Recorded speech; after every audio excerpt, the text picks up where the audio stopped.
इस वीडियो में देखेंगे समांतर चतुर्भुज। देखो समांतर चतुर्भुज की परिभाषा देखते हैं पहले। ये है समांतर चतुर्भुज, इसकी परिभाषा देख लेते हैं पहले। वह चतुर्भुज जिसकी सम्मुख भुजाएं समान व समांतर हो वह समांतर चतुर्भुज कहलाता है। जैसे ये कोई आकृति है, उसकी सम्मुख भुजाएं वो समान भी हो और समांतर भी हो। ए बी सी डी ये चतुर्भुज है। तो इसमें ये जो भुजा है ये इसके बराबर होगी, ए बी बराबर होगा सी डी के, और दूसरे नंबर पे ए डी बराबर होगा बी सी के। सम्मुख भुजाएं समान व समांतर। देखो तो ये सम्मुख भुजाएं ए बी बराबर है सी डी के, तो समांतर भी होगी। ए बी समांतर होगा सी डी के। दूसरे नंबर पे ए डी समांतर होगा बीसी की। यह समांतर चतुर्भुज के नियम परिभाषा के। समांतर चतुर्भुज की सम्मुख भुजाएं समान होती है और समांतर होती है। ठीक है। अभी समांतर क्या होता है? दो रेखाएं जिनको सीधी रेखा में आगे बढ़ाने पर एक दूसरे को कभी भी ना काटे और उनके बीच की दूरी हमेशा समान हो, वो रेखाएं कहलाती है समांतर रेखाएं। तो हमें इन दो रेखाओं को बोलेंगे समांतर रेखाएं। ये दो रेखाएं हमेशा सीधी रेखा में बढ़ाएंगे तो एक दूसरे को कभी भी नहीं काटेंगे, उनके बीच की दूरी हमेशा समान रहेगी। तो ये परिभाषा अनुसार रेखाएं समान, इसमें चक्र समांतर चतुर्भुज की परिभाषा है सम्मुख भुजाएं समान व समांतर, तो समय लिख सकते हैं। इसके बाद हम देखते हैं समांतर चतुर्भुज सम्मुख कोण होते हैं वो समान होते हैं। समांतर चतुर्भुज के सम्मुख कोण मतलब आमने सामने कोण, ये कोण इसके बराबर होगा, कोण बी बराबर होगा कोण डी के, और ये जो कोण है इसका ये कोण बराबर होगा इसके, कोण ए बराबर होगा कोण सी के। इसके बाद हम देखते हैं इससे संबंधित और कुछ नियम।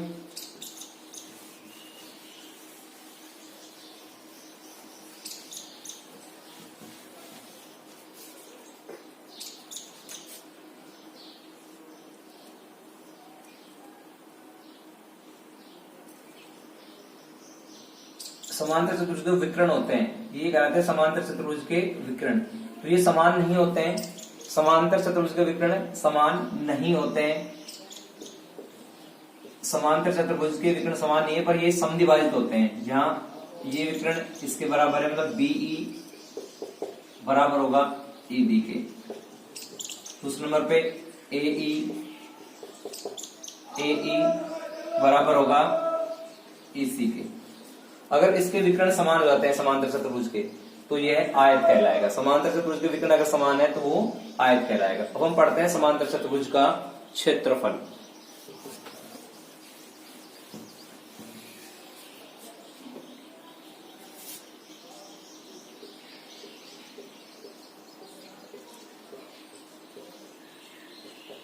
समांतर चतुर्भुज का क्षेत्रफल होता है समांतर क्षेत्रफल होता है आधार गुणा ऊंचाई। अब ये आधार ऊंचाई क्या होता है? अगर ये कोई समांतर चतुर्भुज है तो ये इसकी सीधी ऊंचाई ये कहलाती है ऊंचाई और ये कहलाता है इसका आधार, इसको बोलते हैं ऊंचाई। समांतर चतुर्भुज क्षेत्रफल होता है आधार गुणा ऊंचाई। इसके बाद पढ़ते हैं समचतुर्भुज। समचतुर्भुज होता है वह चतुर्भुज जिसकी चारों भुजाएं समान हो, वह समचतुर्भुज कहलाता है। और इसके प्रत्येक कोण समान नहीं होते हैं। अगर प्रत्येक कोण समान होंगे तो ये वर्ग कहलाएगा। तो समचतुर्भुज होगा जिसकी चारों भुजाएं समान हो।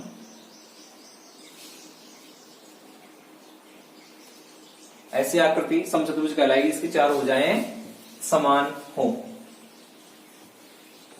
अब पढ़ते हैं समचतुर्भुज का क्षेत्रफल।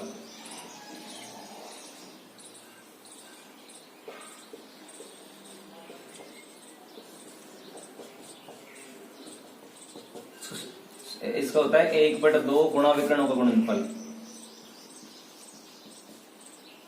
विकर्णों का गुणनफल। देखिए मान लो ये अपने पास कोई समचतुर्भुज है तो इसकी जो विकर्ण है ये और ये विकर्ण, इन दोनों का गुणा करने पर इनका क्षेत्रफल ज्ञात कर सकते हैं। 1/2 गुणा विकर्णों का गुणनफल। इसमें भी इसकी विशेषता है कि इसके जो विकर्ण होते हैं वो 90 कोण बनाते हैं पर समान नहीं होते हैं। समचतुर्भुज के विकर्ण समान नहीं होते हैं। जैसे ए बी सी डी अगर हम लिख चले तो इसकी सभी भुजाएं बराबर होंगी। ए बी बराबर होगी बी सी के, बी सी बराबर होगा सी डी के, सी डी बराबर होगा ए डी के। पर इसके विकर्ण ए सी बराबर नहीं होता है बी डी के, तो इसके कोण भी समान नहीं होते हैं।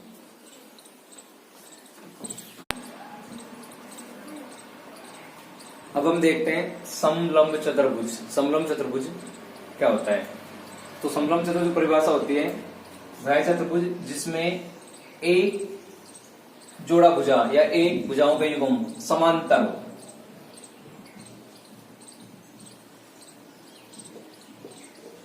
ए बी सी डी अगर हम चतुर्भुज लें तो इसमें ए डी समांतर है बी सी के, तब ये समलंब चतुर्भुज कहलाएगा। समलंब चतुर्भुज अगर इसमें एक जोड़ा भुजा समांतर है, ए डी समांतर है बी सी, कोई भी एक जोड़ा भुजा समांतर समलंब चतुर्भुज कहलाएगा।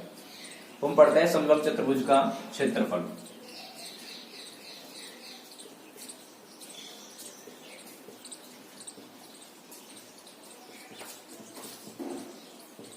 इसका होगा 1/2 गुणा ऊंचाई गुणा समांतर भुजाओं का योग। समांतर भुजाओं का योग।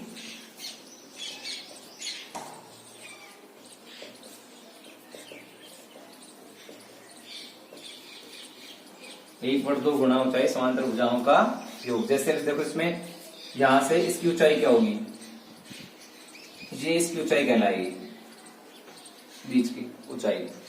और समांतर भुजाओं का योग, ये जो भुजाएं ये समांतर है, यहां से ये भुजा इनका योग। या हम इसको ऐसे भी लिख सकते हैं ऊंचाई को, दोनों समांतर भुजाओं के मध्य की दूरी। ऊंचाई को हम लिख सकते हैं दोनों समांतर भुजाओं के मध्य की दूरी गुणा समांतर भुजाओं का योग। जैसे इसमें अगर अपने यहाँ ई ले लें तो ए ई, तो इसमें ऊंचाई है 1/2 गुणा ए ई, और समांतर भुजाओं का योग मतलब यहाँ जो समांतर भुजा है, एक भुजा ए डी अपने पास और दूसरी भुजा अपने पास कौन सी है, बी सी, इनका योग। इस सूत्र से हम समलंब चतुर्भुज का क्षेत्रफल ज्ञात कर सकते हैं। अपने पास एक आकृति है पतंग, तो पतंग आकृति के क्षेत्रफल का सूत्र तो है नहीं। इसकी परिभाषा देखते हैं। पतंग क्या होता है? वह चतुर्भुज जिसकी आसन भुजाएं समान हो। वह चतुर्भुज जिसकी आसन भुजाएं समान हो, ये आसन भुजाएं कहलाएंगे। जैसे कोई आकृति है तो इसकी अगर ये भुजा ए बी सी डी हम लें तो इसमें ये भुजा इसके बराबर होंगी, ये दोनों बी सी बराबर होगी सी डी के, और ये जो भुजा है ये बराबर होगी ए बी बराबर होगी ए डी के।